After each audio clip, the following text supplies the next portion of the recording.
एक दिन भिक्षा न मिलने पर क्रोधाविष्ट व्यास जी का वाराणसी के निवासियों को शाप देने के लिए उद्यत होना, उसी समय देवी पार्वती का प्रकट होना, देवी का व्यास को वाराणसी त्यागने की आज्ञा, पुनः स्तुति से प्रसन्न देवी के द्वारा चतुर्दशी तथा अष्टमी को वहां वाराणसी में रहने की अनुमति देना।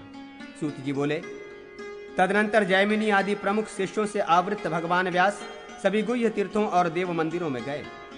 द्विज श्रेष्ठों, वे परम तीर्थ प्रयाग से भी अधिक शुभ तीर्थ विश्वरूप श्रेष्ठ ताल तीर्थ, आकाश नामक महातीर्थ श्रेष्ठ आर्षभ तीर्थ, स्वप्निल नामक महातीर्थ श्रेष्ठ गौरी तीर्थ, प्राजापत्य तीर्थ, स्वर्ग द्वार, जम्बुकेश्वर, धर्मारण्य नाम वाले उत्तम तीर्थ, गया तीर्थ, महातीर्थ, महानदी तीर्थ, परम नारायण तीर्थ, श्रेष्ठ वायु तीर्थ, परम गुह्य ज्ञान तीर्थ, श्रेष्ठ वाराह तीर्थ, महान पवित्र यम तीर्थ, शुभ संवर्तक तीर्थ, अग्नि तीर्थ, उत्तम कलेशेश्वर तीर्थ, नाग तीर्थ, सोम तीर्थ, सूर्य तीर्थ, महागुह्य पर्वत नामक तीर्थ, अनुत्तम मणिकर्ण, 3 श्रेष्ठ घटोत्कच तीर्थ, श्री तीर्थ, पितामह तीर्थ, गंगा तीर्थ, देवेश तीर्थ, उत्तम ययातीत तीर्थ, कपिल तीर्थ, सोमेश तीर्थ तथा अनुत्तम ब्रह्मा तीर्थ में गए।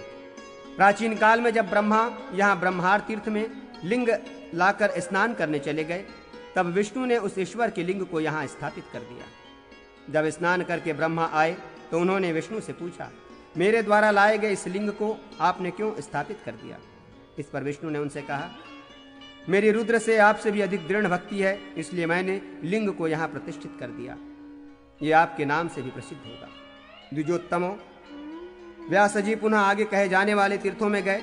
भूतेश्वर तीर्थ, धर्म समुद्भव तीर्थ, परम गंधर्व तीर्थ, उत्तम वाहिर्तिक तीर्थ, दौवार्षिक तीर्थ, व्योमोर्तिक, चंद्र तीर्थ, पवित्र चित्रांगदेश्वर तीर्थ, पवित्र विद्यादेश्वर तीर्थ, केदार तीर्थ, उग्र नामक तीर्थ, अनुत्तम कालांजर तीर्थ, सारस्वत तीर्थ, प्रभास तीर्थ, भद्रकर्ण हल्द नामक शुभ तीर्थ, लौकिक नामक महातीर्थ, महालय तीर्थ, हिरण्यगर्भ तीर्थ, गोप्रेक्ष तीर्थ, वृषध्वज तीर्थ, उपशांत तीर्थ, शिव तीर्थ, अनुत्तम व्याघ्रेश्वर तीर्थ, त्रिलोचन तीर्थ, महातीर्थ, लोकार्थ तीर्थ, उत्तर नामक तीर्थ, ब्रह्मा हत्या विनाशक कपाल मोचन तीर्थ, महापवित्र शुक्रेश्वर तीर्थ, उत्तम आनंदपुर तीर्थ आदि मुख्य तीर्थों का वर्णन किया गया है। तीर्थों की संख्या का विस्तार नहीं बताया जा सकता। पराशर के पुत्र महामुनि व्यास इन सभी तीर्थों में स्नान कर पिनाकी भगवान शंकर की पूजा कर वहां उपवास कर देवताओं तथा पितरों का तर्पण कर उन्हें पिंड दान कर पुनः वहीं गए जहां विश्वेश्वर शिव स्थित है। शिष्यों के साथ धर्मात्मा महामुनि ने स्नान कर उस परम विश्वेश्वर लिंग की पूजा की और शिष्यों से कहा, अब आप अपने अपने स्थानों को जा सकते हैं। द्विजों, महात्मा व्यास को प्रणाम कर वे पैल आदि शिष्य चले गए और उन व्यास जी ने नियमित रूप से वाराणसी में वास किया। वे शांत, जितेंद्रिय, विशुद्धात्मा एवं ब्रह्मचर्य परायण होकर तीनों संध्याओं में स्नान करते थे तथा भिक्षा द्वारा प्राप्त आहार करते हुए पिनाकी की आराधना में लगे रहते थे। द्विजोत्तमों, वहां रहते हुए एक दिन अमित तेजस्वी व्यास जी को भ्रमण करते रहने पर भी भिक्षा नहीं प्राप्त हुई। तब उनका शरीर क्रोधाविष्ट हो गया। उन्होंने विचार किया कि यहाँ रहने वाले मनुष्यों के लिए ऐसे विघ्न की सृष्टि करूं जिससे उनकी सिद्धि नष्ट हो जाए। पर तत्क्षण ही शंकर जी की अर्धांगिनी साक्षात महादेवी पार्वती मानुष वेश धारण कर प्रसन्न मुद्रा में प्रकट हो गई और बोली, हे महाबुद्धिमान व्यास, आप शाप न दें, आप मुझसे भिक्षा ग्रहण करें। ऐसा कहकर पार्वती ने उन्हें भिक्षा दी। महादेवी ने कहा, मुने, आप क्रोधी तथा कृतज्ञ हैं, अतः आपको सदा इस क्षेत्र में नहीं रहना चाहिए। ऐसा कहे जाने पर व्यास जी ने ध्यान द्वारा ये श्रेष्ठ पार्वती हैं ऐसा समझकर प्रणाम किया और श्रेष्ठ स्तुतियों से स्तुति कर उनसे कहा, हे शंकर वल्लभे, चतुर्दशी तथा अष्टमी को यहाँ वाराणसी में प्रवेश करने दें। ऐसा ही हो, ऐसी आज्ञा देकर देवी अंतर्ध्यान हो गई। इस प्रकार महायोगी भगवान व्यास जी क्षेत्र वाराणसी के सभी गुणों विशेषताओं को समझते हुए उस वाराणसी के पार्श्वभाग में रहने लगे। इस प्रकार व्यास जी को स्थित हुआ जानकर विद्वान लोग उस क्षेत्र का सेवन करते हैं। अतः मनुष्य को सभी प्रयत्न कर वाराणसी में निवास करना चाहिए। सूत जी बोले, जो अविमुक्त क्षेत्र वाराणसी का महात्मा पढ़ता है, सुनता है अथवा शांत द्विजों को सुनाता है, वो भी परम गति को प्राप्त करता है। द्विजों, जो स्नान करने के अनंतर श्राद्ध में, देव कार्य में, रात में अथवा दिन में नदियों के किनारों पर अथवा देव मंदिरों में अन्न को एकाग्र कर दंभ तथा मात्सर्य से रहित होकर नमस्कार पूर्वक इस शिव का जप करता है, उसे परम गति प्राप्त होती है। प्रयाग का महात्म्य, मार्कंडेय युधिष्ठिर संवाद, प्रयाग में संगम स्नान का फल। ऋषियों ने कहा, सुव्रत, अविमुक्त क्षेत्र वाराणसी के महात्मा का आपने भली भांति वर्णन किया। अब इस समय प्रयाग का महात्मा बतलाएं। सूत जी, आप समस्त अर्थों को जानने वाले हैं। अब आप वहां प्रयाग के जो महान प्रसिद्ध तीर्थ हैं उन्हें हमें बताइए। सूत जी बोले, ऋषियों, आप सभी सुने। मैं विस्तार से आप लोगों को प्रयाग का महात्मा बतलाता हूं, जहां पितामह देव स्थित हैं। महर्षि मार्कंडेय ने कुंती के पुत्र महात्मा युधिष्ठिर से जो कुछ कहा था वही मैं आप लोगों को बताता हूं। भाइयों के साथ सभी कौरवों को मारने के उपरांत राजा युधिष्ठिर महान अशोक से आविष्ट होकर मोह से ग्रस्त हो गए। तदनंतर थोड़े ही समय बाद महान तपस्वी मार्कंडेय मुनि हस्तिनापुर में आए और राजमहल के द्वार पर खड़े हुए। उन्हें देखकर द्वारपाल ने भी शीघ्र जाकर राजा युधिष्ठिर से कहा, आपके दर्शन की इच्छा से मुनि मार्कंडेय द्वार पर खड़े हैं। धर्मपुत्र युधिष्ठिर शीघ्र ही तत्परता पूर्वक द्वार पर गए और कहने लगे, महाप्राज्ञ महामुने, आपका स्वागत है, स्वागत है। आज मेरा जन्म सफल हो गया, आज मेरा कुल तर गया। महामुने, आपके प्रसन्न होने पर आज मेरे पितृगण संतुष्ट हो गए।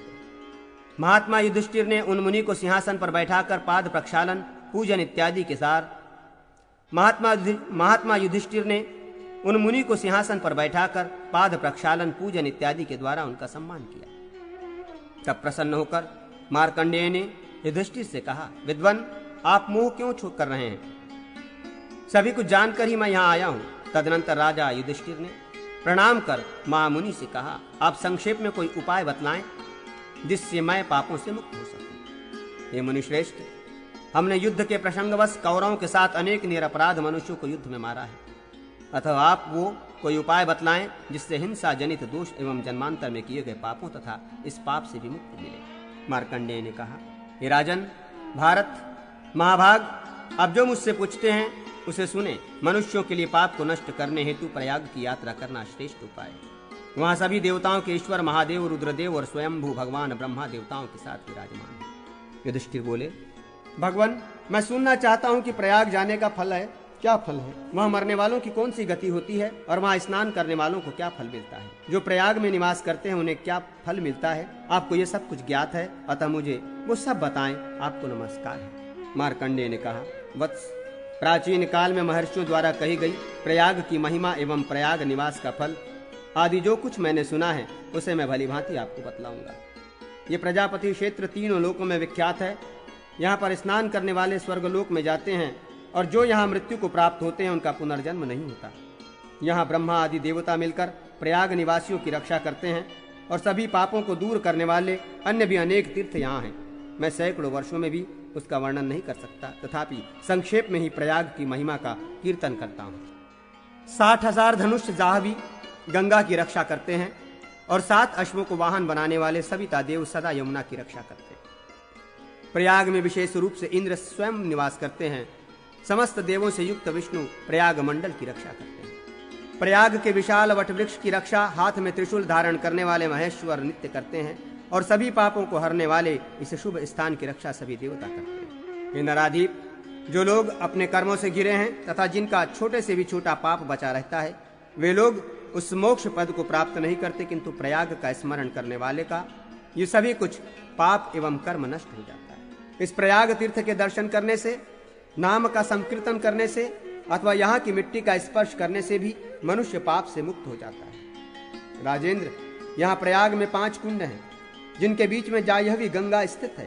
प्रयाग में प्रवेश करने वाले का पाप तक्षण ही नष्ट हो जाता है। सहस्त्रों योजन दूर से भी मनुष्य गंगा का स्मरण करता है, वो दुष्कृत करने वाला होने पर भी परम गति को प्राप्त करता है। राजेंद्र, प्रयाग का नाम कीर्तन करने से मनुष्य पाप को मुक्त हो जाता है और इसका दर्शन करने से उसे सर्वत्र मंगल ही मंगल दिखलाई पड़ता है और यहाँ आचमन, इसके जल से स्नान करने से स्वर्गलोक में प्रतिष्ठा प्राप्त होती है।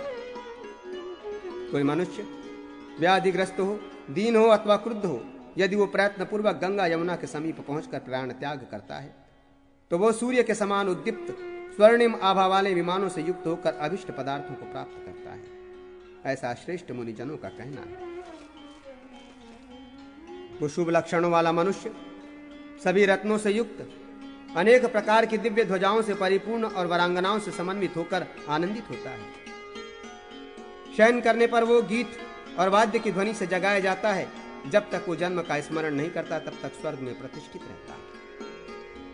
नरोत्तम, पुण्य कर्मों के क्षीण होने पर स्वर्ग से च्युत होकर वो स्वर्ण तथा रत्नों से परिपूर्ण समृद्ध कुल में जन्म लेता है और इसी तीर्थ प्रयाग का स्मरण करता है। स्मरण होने पर पुनः वहां जाता है। अपने देश विदेश अरण्य तथा घर में जो प्रयाग का स्मरण करते हुए प्राणों का परित्याग करता है वो ब्रह्मलोक प्राप्त करता है। ऐसा श्रेष्ठ मुनि कहते हैं। वो इस लोक में जाता है जहाँ के सभी वृक्ष इच्छानुसार फल देते हैं, जहाँ की भूमि स्वर्णमयी है और जहाँ ऋषि मुनि तथा सिद्धजन रहते हैं। अपने कर्मों के कारण वो सहस्त्रों स्त्रियों से रमणीय मंदाकिनी के शुभ तट पर मुनियों के साथ आनंद प्राप्त करता है। वो स्वर्ग में सिद्ध चारण गंधर्व तथा देवताओं से पूजित होता है। तदनंतर स्वर्ग से च्युत होने पर वो पुरुष जम्बूद्वीप का स्वामी होता है। तदुपरांत वो बार बार शुभ कर्मों का चिंतन करता हुआ गुणवान तथा धन संपन्न हो जाता है और मन वाणी तथा कर्म से सत्य धर्म पर प्रतिष्ठित रहता है। इसमें कोई संशय नहीं। जो व्यक्ति स्वकार्य पितृकार्य अथवा देवता की पूजा करते समय गंगा और यमुना के मध्य में ग्राम सुवर्ण मोती तथा अन्य कोई पदार्थ प्रतिग्रह दान में लेता है, उसे तीर्थ का पुण्य उस समय तक नहीं मिलता जब तक वो दान लिए हुए पदार्थ का भोग करता रहता है। अतः तीर्थों तथा पवित्र मंदिरों में दान नहीं लेना चाहिए। द्विज को सभी प्रकार के प्रयोजनों में सावधान रहना चाहिए। श्रेष्ठ युधिष्ठिर, जो व्यक्ति प्रयाग में कपिल अथवा पाटल वर पर्ण की सुवर्ण मंडित सींग वाली रजत मंडित खुरों वाली वस्त्र से आच्छादित कंठ वाली पयस्वनी गाय का दान करता है, वो उतने 1000 वर्षों तक रुद्रलोक में पूजित होता है जितने उस गाय के शरीर में रोम होते हैं।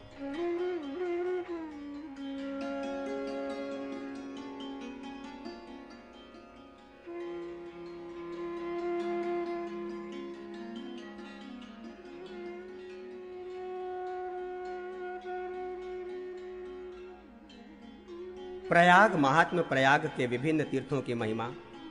त्रिपथ गंगा का महात्म। गंगा स्नान का फल। मार्कंडेय ने कहा, वत्स, ऋषियों के द्वारा प्रतिपादित विधान के अनुसार तीर्थ यात्रा की विधि के क्रम को मैंने जैसे देखा और सुना वो तुमसे कहता हूं।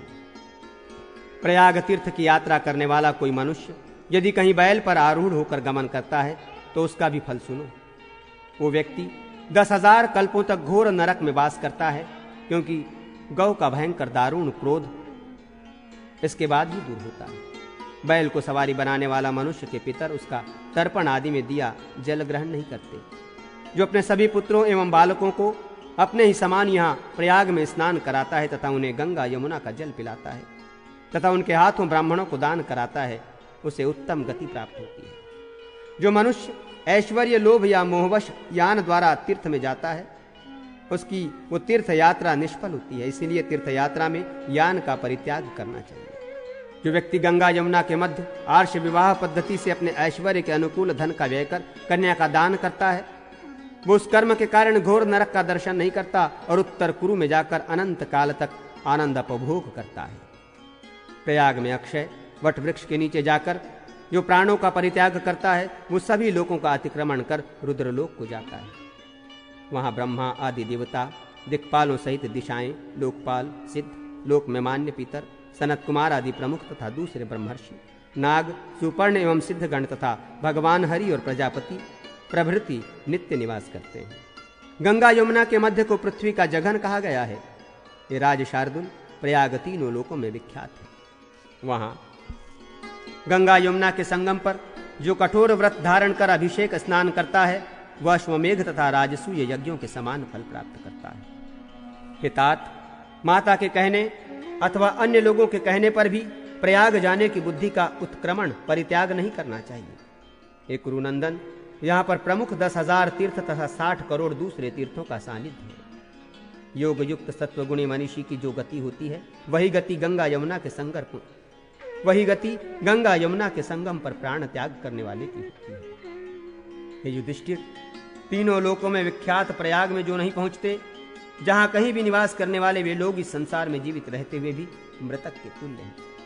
इस प्रकार परम पदरूप इस प्रयाग तीर्थ का दर्शन कर मनुष्य सभी पापों से उसी प्रकार मुक्त हो जाता है जैसे चंद्रमा राहु से मुक्त हो जाता है। यमुना के दक्षिण किनारे पर कंबल और अश्वतर नामक 2 नाग स्थित हैं। वहां स्नान करने और जल पीने से सभी पापों से मुक्ति हो जाती है। विमान महादेव के उस स्थान पर जाकर मनुष्य अपने को तथा 10 पूर्व की और 10 बाद की सभी पीढ़ियों को तार देता है। वहां स्नान करने से मनुष्य अश्वमेघ का फल प्राप्त करता है तथा महाप्रलय पर्यंत स्वर्गलोक प्राप्त करता है। हे राजन, गंगा के पूर्वी तट पर तीनों लोकों में विख्यात सर्वसामुद्र नामक गहर तथा प्रतिष्ठान प्रसिद्ध है। वहां ब्रह्मचर्य पूर्वक तथा क्रोधजयी होकर 3 रात्रि निवास करने वाला मनुष्य सभी पापों से निर्मुक्त होकर अश्वमेघ का फल प्राप्त करता है। प्रतिष्ठान नामक स्थान के उत्तर तथा भगीरथी की बाईं ओर तीनों लोकों में विख्यात हंस प्रपतन नामक तीर्थ है। उसके स्मरण मात्र से अश्वमेघ का फल प्राप्त होता है और वहां जाने वाला व्यक्ति जब तक सूर्य एवं चंद्रमा है तब तक स्वर्ग में प्रतिष्ठा प्राप्त करता है। जो व्यक्ति उर्वशी के हंस के समान अति धवल रम्य विस्तृत तट पर प्राणों का परित्याग करता है, उसका भी जो फल है वो सुनो। हे नराधिप, वो व्यक्ति 60,700 वर्षों तक पितरों के साथ स्वर्गलोक में निवास करता है। रमणीय संध्यावट प्रयाग के वट विशेष के नीचे जो मनुष्य जितेंद्रिय होकर ब्रह्मचर्य पूर्वक पवित्रता से उपासना करता है वो ब्रह्मलोक प्राप्त करता है।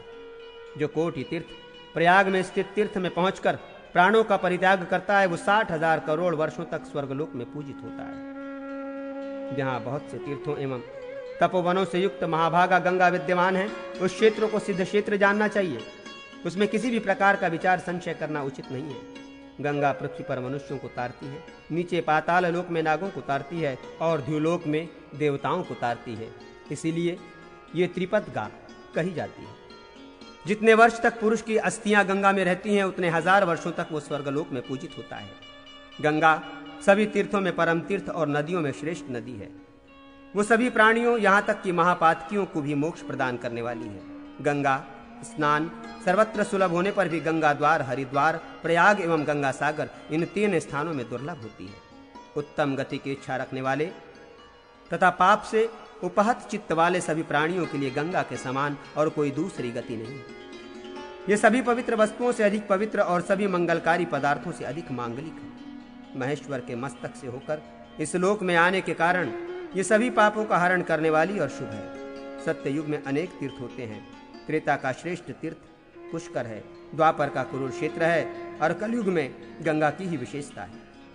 गंगा की ही सेवा करनी चाहिए। विशेष रूप से प्रयाग में गंगा की सेवा करनी चाहिए। कलयुग में उत्पन्न अत्यंत कठिन पाप को दूर करने में कोई अन्य तीर्थ समर्थ नहीं है। इच्छा अथवा अनिच्छा पूर्वक जो गंगा में मृत्यु प्राप्त करता है वो मृत व्यक्ति स्वर्ग जाता है और नरक। माघ मास में संगम स्नान का फल, त्रिमाघी की महिमा, प्रयाग में प्राण त्याग करने का फल। मार्कंडेय ने कहा, युधिष्ठिर, गंगा और यमुना के संगम पर माघ महीने में 60,700 तीर्थ जाते हैं। 100,000 गौओं का भलीभांति दान करने का जो फल होता है वही फल प्रयाग में माघ मास में 3 दिन स्नान करने का होता है। गंगा और यमुना के संगम पर जो करिशाग्रिक का सेवन करता है वो अहिनांग, हीन अंग से रहित अर्थात संपूर्ण अवयवों से संपन्न, रोग रहित तथा 5 इंद्रियों से युक्त होता है। मान देने वाले युधिष्ठिर, उस मनुष्य के शरीर में जितने रोमकूप होते हैं उतने 1000 वर्षों तक वो स्वर्गलोक में पूजित होता है। तदनंतर स्वर्ग से भ्रष्ट होने पर वो जम्बूद्वीप का स्वामी होता है और विपुल भोगों का उपभोग करने के अनंतर वो पुनः इस तीर्थ प्रयाग को प्राप्त करता है। गंगा यमुना के लोक प्रसिद्ध संगम पर जो जल में प्रवेश करता है वो जिस प्रकार राहु से ग्रस्त चंद्रमा मुक्त हो जाता है वैसे ही सभी पापों से मुक्त हो जाता है। वो चंद्रमा लोक में जाता है और 60,700 वर्षों तक चंद्रमा के साथ आनंद उपभोग करता है। हे राजेंद्र, तदुपरांत मुनियों एवं गंधर्वों से सेवित वो स्वर्गलोक से इंद्रलोक में जाता है और वहां से भ्रष्ट होने पर इस लोक में आकर धनवानों के कुल में जन्म लेता है। जो मनुष्य यहाँ प्रयाग में पैर ऊपर और सिर नीचे करके लोहे की धारा का पान तपस्या विशेष करता है वो 100,000 वर्षों तक स्वर्गलोक में पूजित होता है। राजेंद्र, वहां से भ्रष्ट होने पर वो मनुष्य अग्निहोत्री होता है और विपुल भोगों का उपभोग करके पुनः इस प्रयाग तीर्थ का सेवन करता है। जो अपना शरीर काटता है अथवा पक्षियों को देता है, ऐसे पक्षियों द्वारा खाए गए मांस वाले उस मनुष्य को भी जो फल प्राप्त होता है उसे सुनो। वो 100,000 वर्षों तक चंद्रलोक में पूजित होता है तदनंतर वहां से च्युत होने पर धार्मिक, गुणवान, रूप संपन्न, विद्वान और सुंदर तथा प्रिय वचन बोलने वाला राजा होता है एवं विपुल भोगों को भोग कर पुनः इस तीर्थ का सेवन करता है। प्रयाग के दक्षिण में यमुना के उत्तरी तट पर ऋण प्रमोचन नाम का एक श्रेष्ठ तीर्थ कहा गया है। वहां स्नान कर एक रात्रि पर्यंत निवास करने वाला पुरुष ऋणों से मुक्त हो जाता है, सूर्य लोक प्राप्त करता है तथा सदा के लिए ऋण मुक्त हो जाता है।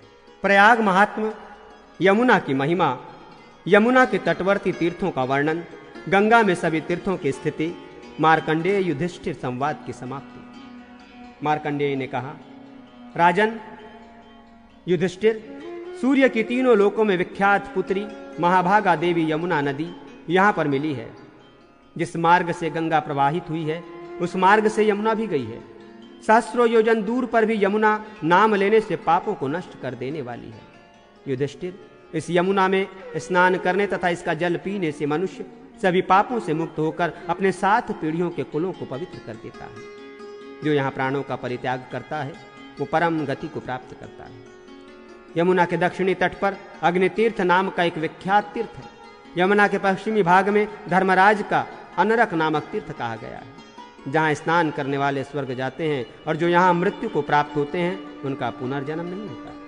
यहाँ अनरक तीर्थ में कृष्ण पक्ष की चतुर्दशी को स्नान करके पवित्रता पूर्वक जो धर्मराज का तर्पण करता है वो निसंदेह महापापों से मुक्त हो जाता है। मनीषी लोगों का ये कहना है कि प्रयाग में 10,000 प्रधान तीर्थ और 30 करोड़ दूसरे अप्रधान तीर्थ स्थित हैं। वायु ने कहा है कि द्युलोक, भूलोक और अंतरिक्ष में 3.5 करोड़ तीर्थ हैं और जाव वही इन सभी तीर्थों से युक्त कही गई है। जहाँ महाभागा गंगा होती है वहीं पवित्र देश है और वही तपोवन होता है। गंगा के तट पर स्थित उस स्थान को सिद्धि क्षेत्र समझना चाहिए। जहाँ देवी के साथ महादेव, महेश्वर, देव, वटेश्वर स्थित हैं वह स्थान नित्य तीर्थ है, वो तपोवन है। इस सत्य को द्विजातियों, साधुओं, मित्रों, अपने पुत्र तथा अनुगामी शिष्यों के कान में कहना चाहिए। ये प्रयाग धन्य है, स्वर्ग फलप्रद, स्वर्ग रूप फल को देने वाला है। ये पवित्र, सुख, पुण्य, रमणीय, पावन तथा उत्तम धर्म युक्त है। ये महर्षियों के लिए गोपनीय रहस्य है, सभी पापों को नष्ट करने वाला है। यहाँ द्विज वेद का स्वाध्याय कर निर्मल हो जाता है। जो व्यक्ति नित्य पवित्रता पूर्वक इस पुण्यप्रद तीर्थ का वर्णन सुनता है वो जन्मांतर की बातों को स्मरण करने वाला हो जाता है और स्वर्गलोक में आनंद प्राप्त करता है। शिष्ट मार्ग का अनुसरण करने वाले सज्जन पुरुष ऐसे तीर्थों में जाते हैं। कुरु के वंशधर युधिष्ठिर तीर्थों में स्नान करो, इस विषय में विपरीत बुद्धि वाले मत हो। ऐसा कहकर उन भगवान मार्कंडेय महामुनि ने युधिष्ठिर के द्वारा पूछे जाने पर पृथ्वी में जो कोई भी तीर्थ थे उन्हें बतलाया और पृथ्वी पर तथा समुद्र आदि की स्थिति एवं नक्षत्रों की स्थिति का संपूर्ण वर्णन कर वे मनु चले गए। प्रातः काल उठकर जो इस प्रयाग महात्मा का पाठ करता है अथवा इसे सुनता है वो सभी पापों से मुक्त होकर रुद्रलोक में जाता है। भुवन कोश वर्णन में राजा प्रियव्रत के वंश का वर्णन, प्रियव्रत के पुत्र राजा अग्रिध्र के वंश का वर्णन, जम्बू आदि 7 द्वीपों का तथा वर्षों का वर्णन, जम्बू द्वीप के 9 वर्षों में राजा अग्रिध्र के नाभि, किंग पुरुष आदि 9 पुत्रों का आधिपत्य। श्री कुर्म ने कहा, ऐसा कहे जाने पर नैमिषारण्य में निवास करने वाले मुनियों ने महाबुद्धिमान सूत जी से पृथ्वी आदि के संबंध में निर्णय पूछा। ऋषियों ने कहा, हे सूत जी, आपने स्वयंभू मनवंतर की शुभ सृष्टि को बतलाया। अब इस समय हम लोग त्रैलोक के मंडल का वर्णन सुनना चाहते हैं। जितने सागर, द्वीप, वर्ष, पर्वत, वन तथा नदियां हैं और सूर्य आदि ग्रहों की जो स्थिति है इन सभी का वर्णन करें।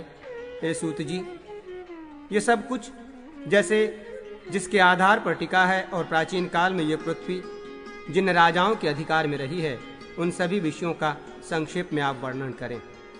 सूत जी ने कहा, देवों के आदि देव प्रमेय प्रभ विष्णु, विष्णु को नमस्कार कर मैं उन धीमान द्वारा जो कुछ कहा गया है उसे बताता हूँ। पूर्व में स्वयंभू मनु के जिस प्रियव्रत नामक पुत्र का वर्णन किया गया है उस प्रियव्रत को प्रजापति के समान 10 पुत्र हुए। अगिध्र, अग्निबाहु, वपुष्मान, द्वितीमान, मेघा, मेघातिथि, हव्य, सवन और पुत्र तथा महान बलशाली एवं पराक्रमी, धार्मिक, दान परायण और सभी प्राणियों पर दया करने वाला ज्योतिष्मान नामक 10वां पुत्र था। मेघा, अग्निबाहु तथा पुत्र ये तीनों योग परायण थे। पूर्व जन्मों का स्मरण करने वाले इन महाभाग्यशालियों विरक्तों का मन राज्य कार्य में नहीं लगा। अतः प्रियव्रत ने अपने अन्य उन 7 पुत्रों को 7 द्वीपों में अभिषिक्त कर दिया। राजा ने अग्रिध्र नामक पुत्र को जम्बूद्वीप का स्वामी बनाया। उन्होंने मेघातिथि को लक्षद्वीप का राजा बनाया और वह पुष्मान को शाल्मली द्वीप में राजा के रूप में अभिषिक्त किया। प्रभु प्रियव्रत ने ज्योतिष्मान को कुशद्वीप का राजा बनाया और द्वितीमान को क्रौंचद्वीप का राजा बनाने का आदेश दिया। प्रजापति प्रियव्रत ने हव्य को श्वाकद्वीप का स्वामी बनाया और सवन को पुष्कर द्वीप का अधिपति बनाया। पुष्कर में सवन को भी महावीत और धातकी नामक 2 पुत्र हुए। पुत्रवानों के पुत्रों में ये दोनों ही पुत्र श्रेष्ठ थे। उन महात्मा महावीत के नाम से उस वर्ष को महावीत वर्ष कहा गया है और धातकी के नाम भी से धातकी खंड कहा जाता है। शाकद्वीप के राजा हव्य को जलद, कुमार, सुकुमार, मणिचक, कुसुमोत्तर तथा मोदाकी एवं 7वां महाद्रुम नामक पुत्र हुआ। इन 7 पुत्रों के राज्य क्षेत्र इनके नाम से 1-1 वर्ष कहलाए, इसलिए जलद का जलद नामक प्रथम वर्ष कहा जाता है। कुमार का कौमार नामक वर्ष, इसी प्रकार तीसरा सुकुमारक वर्ष, चौथा मणिचक, 5वां कुसुमोत्तर, 6ठा मोदाक और 7वां महाद्रुम नामक वर्ष है। क्रौंच द्वीप के राजा द्युतिमान को भी पुत्र हुए। उनमें कुशल पहला, मनोहर दूसरा, उष्ण तीसरा पुत्र कहा गया है और चौथा पुत्र प्रवर नाम से जाना जाता है। इसी प्रकार अंधकार 5वां, मुनि 6ठा तथा दुदुम्भी 7वां पुत्र था। उनके अपने ही नाम से प्रसिद्ध सुंदर देश क्रौंच द्वीप में स्थित है। कुश द्वीप में ज्योतिष्मान को महान ओजस्वी 7 पुत्र हुए। उद्भेद, वेणुमान, अश्वरथ, लंबन, धृति तथा 6ठा प्रभाकर और 7वां कपिल कहा गया है। ये सुव्रत्यों, इस कुश द्वीप में उनके नाम से युक्त वर्ष हैं। इसी प्रकार उन अन्य द्वीपों में भी स्थिति समझनी चाहिए। शालमल द्वीप के स्वामी व पुष्मान के श्वेत, हरित, जेमूत, रोहित, वैद्युत और मानस तथा 7वें सुप्रभ नामक पुत्र थे। प्लक्ष द्वीप के राजा मेघातिथि के भी 7 पुत्र हुए। उनमें ज्येष्ठ पुत्र शांत भय था। इसके अतिरिक्त शिशिर, सुखोदय, आनंद, शिव, क्षेमक तथा ध्रुव नामक पुत्र थे। द्विजो, प्लक्ष द्वीप आदि से लेकर शाक द्वीप तक वर्ण और आश्रम के भेद से स्वधर्म पालन को मुक्ति का साधन समझना चाहिए। ये श्रेष्ठ द्विजों, जम्बूद्वीप के अधिपति अग्रिध के भी महान बलशाली पुत्र थे। उनके नाम सुनो: नाभि, किंगपुरुष, हरि, इलावृत, रम्य, हिरण्यमान्य, कुरु, भद्रक्वाक्ष तथा केतुमालक नामक 9 पुत्र थे। जम्बूद्वीपेश्वर महामती उन राजा अग्रिध्र ने जम्बूद्वीप को 9 भागों में बांटकर न्यायानुसार उन पुत्रों को दे दिया। अग्निधर ने नाभि को दक्षिण दिशा में स्थित हिम नामक वर्ष प्रदान किया। तदनंतर किंगपुरुष को हेमकूट नामक वर्ष दिया। पिता अग्निध्र ने हरि को तृतीय नैषद नामक वर्ष प्रदान किया और इलाव्रत को मेरु के मध्य में स्थित इलाव्रत नामक वर्ष दिया। पिता ने रम्य को नीलाचल युक्त वर्ष प्रदान किया। जो उत्तर में स्थित श्वेत वर्ण है उसे हिरण्यवान को दिया। श्रृंगवान पर्वत के उत्तर में स्थित उत्तर कुरु नामक वर्ष कुरु को दिया और मेरु के पूर्व में स्थित भद्राक्ष नामक वर्ष भद्रवाक्ष को दिया तथा गंधमादन नामक वर्ष केतुमाल को प्रदान किया। इन वर्षों में अपने पुत्रों को अभिषिक्त कर राजा अग्रिध संसार के कष्ट को जानकर तपस्या करने के लिए वन में चले गए।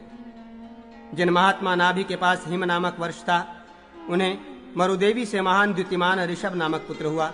ऋषभ को 100 पुत्रों में सबसे ज्येष्ठ भरत नामक वीर पुत्र उत्पन्न हुआ। भरत नामक पुत्र को पृथ्वी के अधिपति के रूप में अभिषिक्त कर राजा ऋषभ वान प्रस्थाश्रम का आश्रय लेकर यथाविधि तप करने लगे। तपस्या से अत्यंत क्षीण होने के कारण वे इतने कृश हो गए कि उनके शरीर की नाड़ियां दिखती थीं। तपःपूत वे ज्ञान योग्य परायण होकर महापशुपत हो गए। उन भरत को भी सुमति नामक परम धार्मिक पुत्र हुआ। सुमति का पुत्र तेजस और उस तेजस से इंद्रद्युम्न उत्पन्न हुआ। इस इंद्रद्युम्न का पुत्र परमश्रेष्ठी हुआ और उस परमश्रेष्ठी का पुत्र प्रतिहार हुआ। उस प्रतिहार का जो पुत्र उत्पन्न हुआ वो प्रतिहर्ता के नाम से विख्यात हुआ। उससे भव, भव से उदगति तथा उस उद्गीत से प्रस्ताव नामक पुत्र की उत्पत्ति हुई। उस प्रस्ताव से पृथु एवं पृथु से रक्त उत्पन्न हुआ और रक्त को भी गय नामक पुत्र हुआ। गय का पुत्र नर और उसका पुत्र विराट हुआ। उस विराट का पुत्र महावीर्य और उससे धीमान नामक पुत्र उत्पन्न हुआ। उस धीमान से महांत नामक पुत्र हुआ और उसका पुत्र भवन हुआ। उस भवन का त्वष्टा नामक पुत्र हुआ और त्वष्टा से वीरज तथा वीरज से रज नामक पुत्र उत्पन्न हुआ। द्विजों, उस रजत को शतजीत नामक पुत्र हुआ। उसके 100 पुत्र हुए। उनमें जो प्रधान और बलवान था वो विश्वज्योति नाम से प्रसिद्ध हुआ।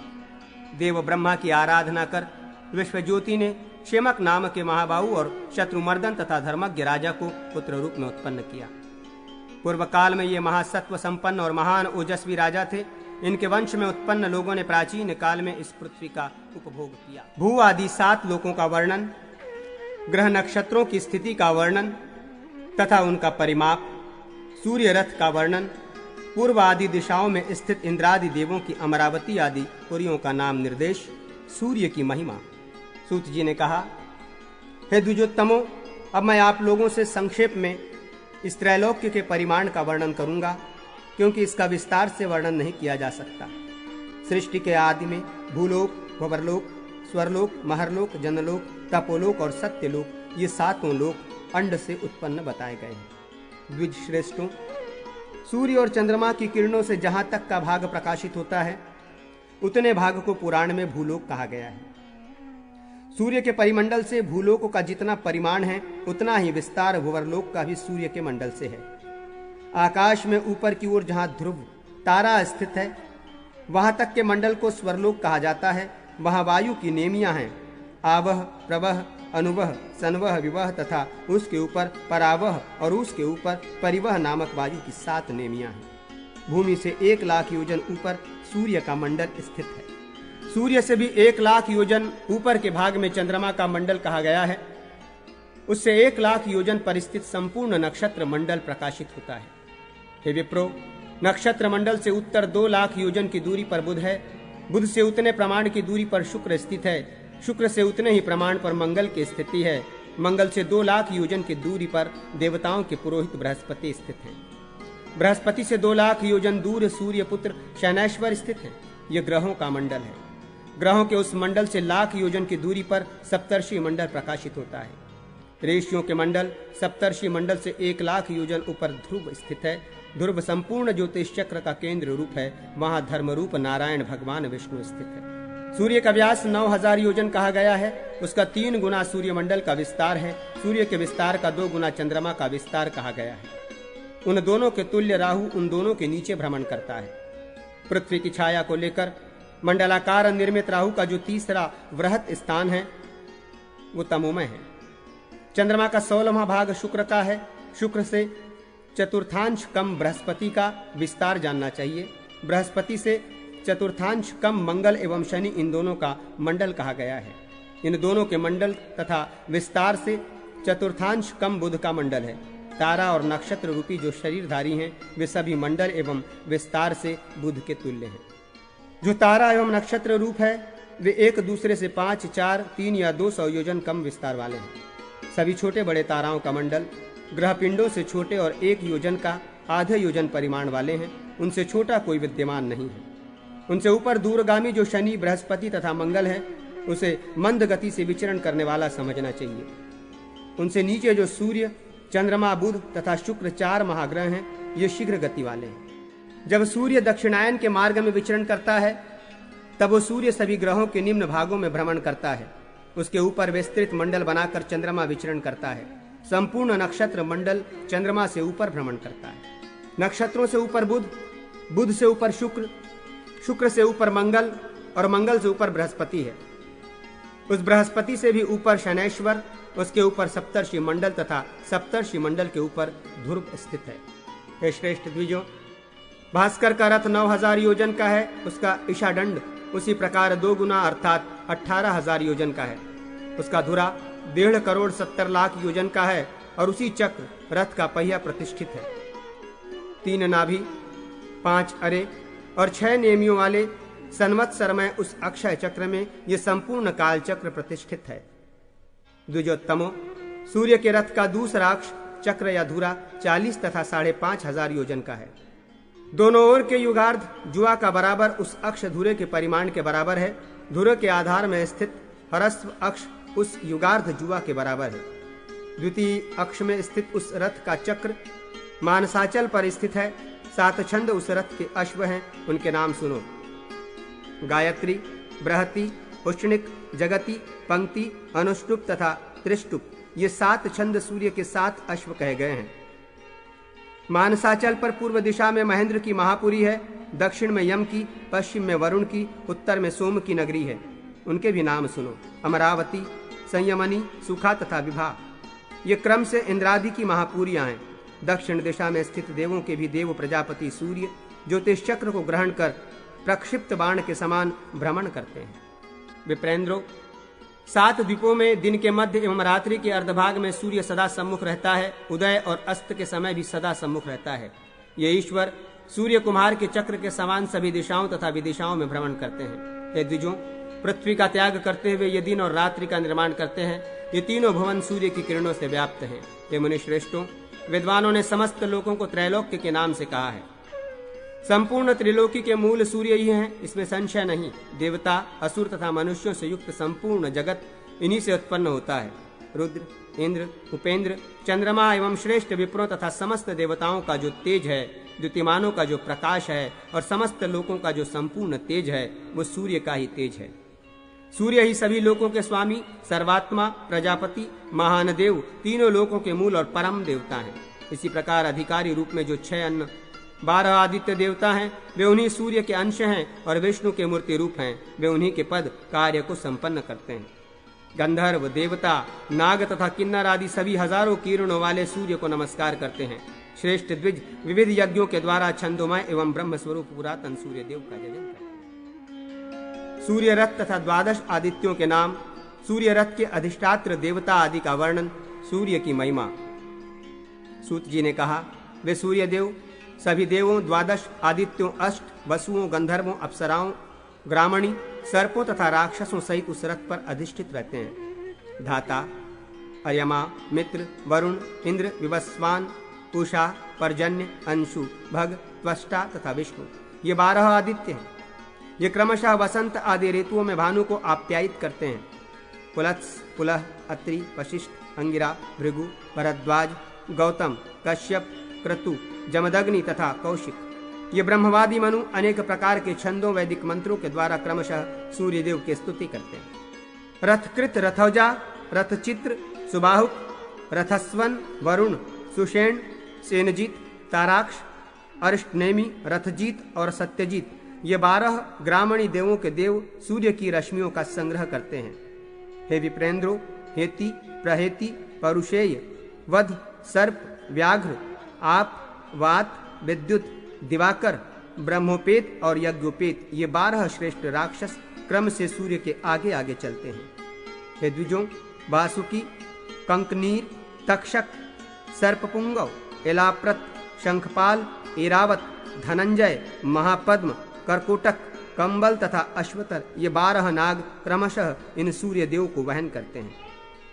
द्विजोत्तमों, तुम्बुरु, नारद, हाहा, हुहु, विश्वावसु, उग्रसेन, वसुरुचि, अर्वावसु, चित्रसेन, अरुणायु, धृतराष्ट्र तथा सूर्यवर्चा, ये 12 श्रेष्ठ गायन करने वाले गंधर्व क्रमशः षटज आदि स्वरों के द्वारा विविध प्रकार के गीतों से सूर्य के समीप गान करते रहते हैं। हे द्विजोत्तमों, अप्सराओं में श्रेष्ठ अप्सरा कृतुस्थला, पुंजक स्थला, मेनका, सहजन्या, प्रमलोचा, अनुलोचा, धृताची, विश्वाची, उर्वशी, पूर्वचित्ती, अन्या और तिलोत्तमा, ये 12 अप्सराएं क्रमशः वसंत आदि ऋतुओं में विविध तांडव आदि नृत्यों के द्वारा इन अव्यय आत्मस्वरूप महान देवता भानु को संतुष्ट करती हैं। इस प्रकार ये देवता क्रमशः 2-2 महीनों में वसंत आदि 6 ऋतुओं में सूर्य में प्रतिष्ठित रहते हुए तेजोनिधि सूर्य को अपने तेज से आप्यावित करते रहते हैं। मुनिगण स्वयं रचित स्तुतियों से सूर्य की स्तुति करते रहते हैं और अप्सराएं एवं गंधर्व नृत्य तथा गीतों के द्वारा इनकी उपासना करते हैं। ग्रामणी, यक्ष और भूतगण सूर्य देव से रश्मियों का संग्रह करते हैं। सर्प देवताओं के इस सूर्य को वहन करते हैं और राक्षस उनके आगे आगे चलते हैं। बालखिल्य नामक मुनिगण सूर्य को आवृत्त कर उदयाचल से अस्ताचल तक ले जाते हैं।